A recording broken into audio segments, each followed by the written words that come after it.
Non, pas du tout. Vas-y, refais. T'inquiète. Non, mais c'est important que... C'est important, ouais. Ouais. Bonjour les pharmaciens. Bonjour les pharmaciennes. Notre mission du jour concerne les longs courriers et la prise en charge d'insuline chez les diabétiques. Alors, c'est la rentrée pour certains, mais le départ en vacances pour d'autres. Ouais. Donc, on en profite pour faire un point au niveau du comptoir, les réflexes aussi qu'on doit avoir en tant que pharmacien. Il faut savoir une chose, c'est que quand on travaille et qu'on a des cas intéressants, on a soit un bloc-notes, soit des post-it qu'on va mettre sur l'ordinateur, soit des papiers qui vont traîner et voilà, on va rassembler en tout cas toutes les informations, mais on essaye, même on le fait, c'est rassembler vraiment des cas concrets qu'on rencontre et puis c'est plus simple aussi pour nous que d'en inventer. Voilà, ça va être Sarah qui va... Justement, cette semaine, j'ai une patiente qui est venue à la pharmacie, on va l'appeler Martine, qui était hyper stressée. En fait, je vous explique, elle part à Montréal dans une semaine et elle est diabétique depuis peu, sous insuline.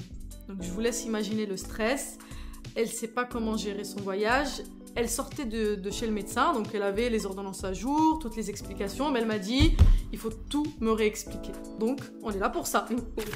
Première question qu'on doit se poser en tout cas, c'est elle va où? Dans ce cas de figure, on a la réponse, hein, c'est Montréal. Voilà. C'est important pour demander de recevoir des cartes postales. Ouais, par postale qu'on va recevoir ou non, mais en tout cas, dans ce cas de figure, c'est pour poser le contexte. C'est recueillir toutes les informations. Là, on n'agit pas. Je sais qu'à la faculté, à chaque fois, s'il y avait une chose à retenir, c'est recueil d'informations. Au début, on prend tout ce qu'il y a à prendre parce que là, c'est le moment d'écouter et pas d'agir. On prend ce qu'il y a à prendre, c'est-à-dire décalage horaire, 6 heures. L'heure du départ. Dans ce cas de figure, si je me souviens bien, donc là, c'est 9h du matin. L'heure d'arrivée, c'est 11h locale. Et puis aussi une chose, c'est qu'est-ce qu'elle prend comme traitement au niveau des insulines. Dans son cas de figure, donc, elle a un schéma d'injection qui va être multiple. Elle a une lente, elle a une rapide. La lente, c'était la Lantus. La rapide, c'est la Novo Rapide, mais c'était à ajuster en fonction, en tout cas, des besoins et des apports. Donc, une fois que j'ai tous les éléments, je peux faire mon schéma. Complètement. Donc, tu m'as dit 6 heures de décalage. Oui. Donc, première notion à retenir, c'est est-ce que le décalage est supérieur à 3 heures? Parce que s'il était inférieur à 3 heures, on n'a rien à faire. Elle continue son traitement comme d'habitude. On n'oublie juste pas de lui dire d'ajuster l'horaire sur sa pompe.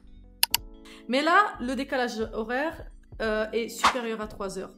Donc, il y a modification à faire.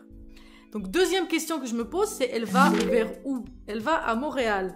Donc, elle va vers l'ouest. Ça veut dire quoi? Que les journées vont être plus longues. Donc, elle risque d'avoir un manque d'insuline. Donc, si elle risque d'avoir un manque d'insuline, notre patiente, elle peut se retrouver en hyperglycémie. Et comment on fait pour compenser ça? Eh ben, on va augmenter la dose totale d'insuline journalière. Ce qu'il faut faire dans ce cas de figure, c'est que la veille, on ne change rien à ses habitudes. Là où on va agir, c'est vraiment le jour du voyage. On ne change rien le lendemain, on ne change rien la veille, c'est important, on ne change que le jour du voyage. Elle va prendre sa lente et sa rapide aux heures habituelles pour la veille, comme on a dit. Par contre, le jour du départ... Vous avez l'horaire suisse, l'horaire canadienne. Vous êtes d'accord avec moi que la veille à 20h, elle est censée prendre sa basale. Arrive 7h du matin où elle va prendre un petit déjeuner avant le vol. Elle va à ce moment-là prendre une rapide. Vient le moment du vol, donc de 9h du matin à 11h locale. Entre-temps, elle va sûrement déjeuner et prendre une rapide.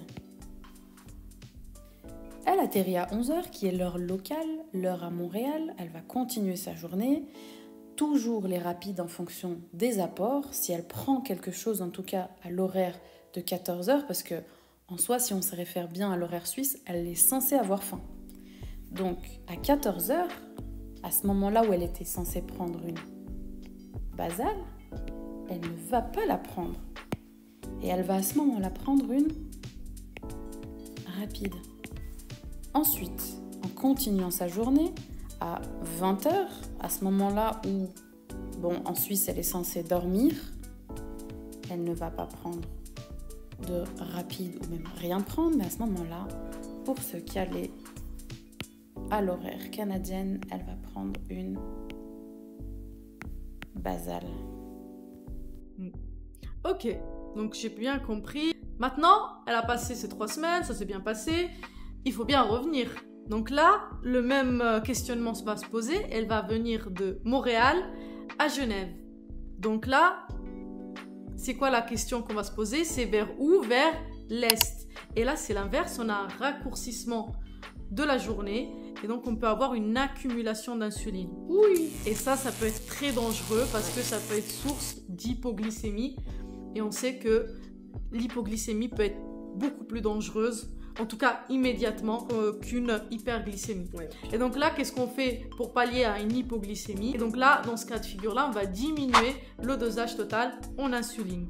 Dans tous les cas, comme vient de le dire Sarah, on préfère avoir une hyperglycémie qu'une hypoglycémie. Ce qu'on veut surtout pas avoir, c'est cette hypo. Même s'ils savent comment agir, même si, c'est cette hypo-là qu'il faut pas avoir. Éviter. Une petite chose à retenir pour ce retour, en tout cas juste une petite adaptation, c'est qu'il faut savoir adapter le moment entre la dernière prise d'insuline lente qui a été faite à Montréal, tu me suis? Oui. Est-ce que vous me suivez? Et la première prise d'insuline lente à Genève. Donc il faut voir ce moment-là s'il va dépasser inférieur ou supérieur à 24 heures. S'il est supérieur à 24 heures, on ne se pose pas la question, je programme mon insuline lente à l'heure locale, 20h, à l'heure locale. Donc comme d'habitude, c'est juste qu'on va juste reprendre la même heure qu'elle le reprenait à Montréal, mais on va reprendre à 20h à Genève. Tu me suis? Oui.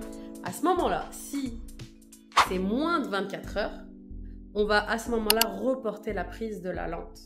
Parce qu'on ne veut surtout pas avoir 2 lentes en moins de 24 heures, ça serait la pire des choses à avoir. Vous êtes bien d'accord avec moi? Donc, s'il y a plus de 24 heures, je vais reporter ma prise d'insuline et puis on va sauter le jour tout simplement, pallier avec des rapides, surveiller, en parler au médecin et puis avoir une bonne prise en charge pour la suite. Ok, donc, si on récapitule tout ça au comptoir, première question à se poser, c'est quoi? Combien d'heures de mon décalage horaire? Plus de 3 heures, moins de 3 heures. Moins de 3 heures, je fais rien. Plus de 3 heures, je passe à la deuxième question. Est-ce que c'est vers l'est ou vers l'ouest? Vers l'ouest, on a dit allongement de la journée, donc manque d'insuline, alors on augmente les doses. À l'inverse, si je vais vers l'est, la accumulation d'insuline et donc on diminue les doses. Si on n'avait à ce moment-là que la lente. Alors dans le cas de figure de Martine, elle avait un schéma multiple. Elle avait une base et une rapide. Mais si par exemple, elle avait eu que un antidiabétique oral et puis une lente, ça peut arriver. Vous êtes d'accord avec moi? Dans ce cas de figure, on va augmenter ou diminuer le dosage, mais proportionnellement aux heures gagnées ou perdues. Là, c'est un petit peu plus complexe. Il y a un ordre de plus 25%, moins 25%. En tout cas, en termes de recommandations, il faut que, on va dire que ce soit un petit peu plus clair. C'est un petit peu plus complexe, mais dans tous les cas, c'est le médecin qui va agir. C'est le médecin qui va donner l'ordonnance. Il va venir avec une feuille où vous allez avoir augmentation à temps, diminution à temps. Donc là, honnêtement, on n'a pas de questions à se poser. Même si on essaiera quand même d'éclaircir et d'en faire un sujet, en tout cas en fonction des recommandations qu'on aura. Si elle avait qu'une pompe, ah oui, parce qu'il y en a qui sont sous pompe. Qui sont sous pompe. La pompe, on va rien changer. Elle sait faire toute seule. Il y a juste une chose à faire, c'est d'ajuster l'horloge. Dans les paramètres, il faut l'heure locale. Voilà. Mais sinon, il n'y a pas d'ajustement à faire. Donc, qu'en est-il de notre mission? Notre mission s'arrête ici. Donc, on vous laisse les sources dans la description. Dites-nous si ça vous a plu. Et on attend vos questions en commentaire. On compte vraiment sur votre interaction, sur vos besoins. Si vous en avez en fonction, je ne sais pas, une partie du cours qui n'est pas très claire, quand bien même c'est complexe, quand bien même c'est fastidieux, on essaiera vraiment de le rendre le plus ludique et le plus simple possible. À bientôt. Ciao, ciao. C'est vraiment important pour nous que vous puissiez vous abonner à la page. N'oubliez pas, vous allez avoir d'autres vidéos sur d'autres thèmes qui vont vous aider directement pour le comptoir. Alors on compte sur toi.